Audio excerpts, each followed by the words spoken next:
Video. Yan. Bale, ito yung mga kasama namin nung nag-video kami. Si Krista, ate ni Toffee, si Uriel, yung pinakamalaki. Tapos si Tintin yung kasama kong researcher. Bali, kami yung nagkakontak nun sa thesis na. Yan. Bali, kararating lang yan, no? Gabi na. Ayan. Ko nauna pa ako sa city. Yan. Ito yung SBO office kung sa kami nagkakondak. Yan. Ako sa kitipan ka ng bahay mo. Yan, nagkakwento siya. Ne, Hoy, Tin, isummarize mo yung thesis natin.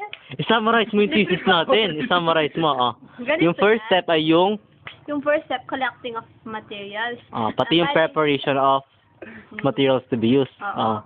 Kasi nag-collect kami ng maraming peelings, ng kasaba, tapos yung sweet sorghum, yung juice. Yun, tapos hinanda rin namin yung mga gagamitin namin, yung gas, syempre, yung itangka lang.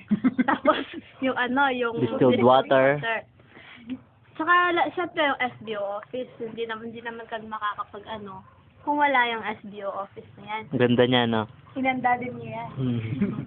Tapos, yung first part ng aming pagkoconduct ay yung Saccharification. yung process na yun, i-convert namin yung carbohydrate sa glucose or sugar. Bali yun, yung process na yun, yung mga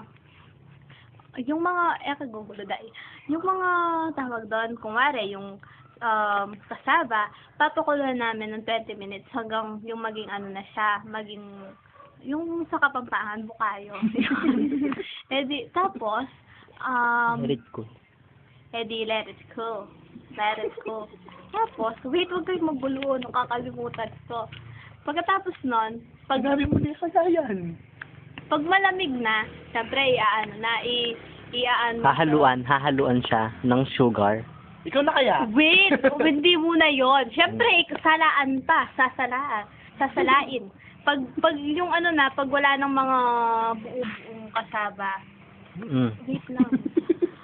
Pag wala na yung buo-buo, ihahalo na yung sugar. Partner, ilan kasi yung para mag-measure kasi. Cup of sugar. Ginagamit namin yung measuring cup para accurate yung measure namin. Pati lalagyan din namin siya ng 2 tablespoon of activated yeast. Tapos ng partner, Tapos, ilalagay na sa bote. Siyempre gagamit ng panel. Tapos tatakpan sa cotton para mag-escape yung carbon dioxide. galing.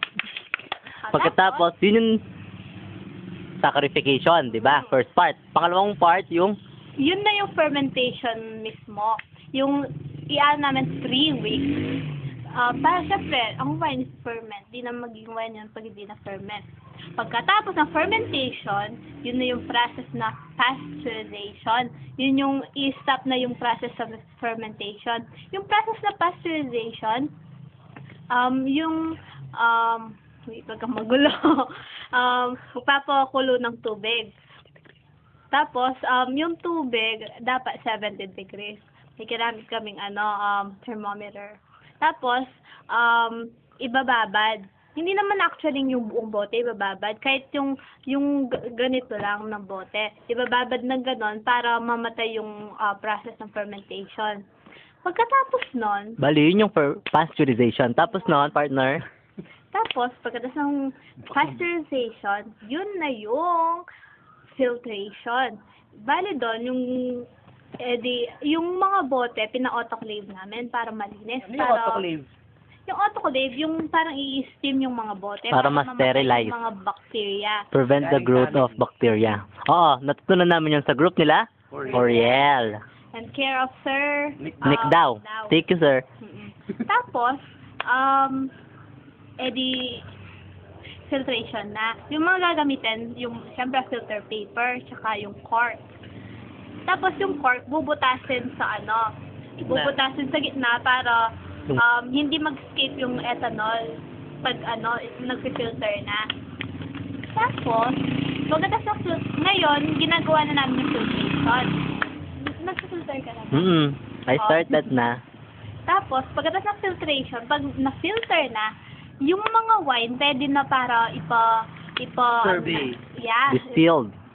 Oo. Wine. Yung mga wine, pwede na siyang i-survey. Pero yung mga ethanol, anong gagawin, partner? Ipapadistill sa fill rice. Saan yung fill rice? Di ba siya? Yan. Para mo ha? Bale, yung mga wine na na-produce, pwede nang ipa-survey. Tapos yung mga ethanol, they will undergo distillation para makapag-produce kami, para maka-obtain ng approximately ethanol. 1 week. Oh, 3 days. bali yung distillation, 3 days to 1 week. yung distillation, iiwan namin yung mga bottles namin sa fill rice sa Nueva Ecija.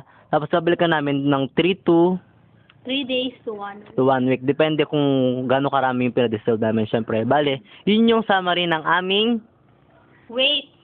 Pagkatapos meron pa pala daw siyang daragdag.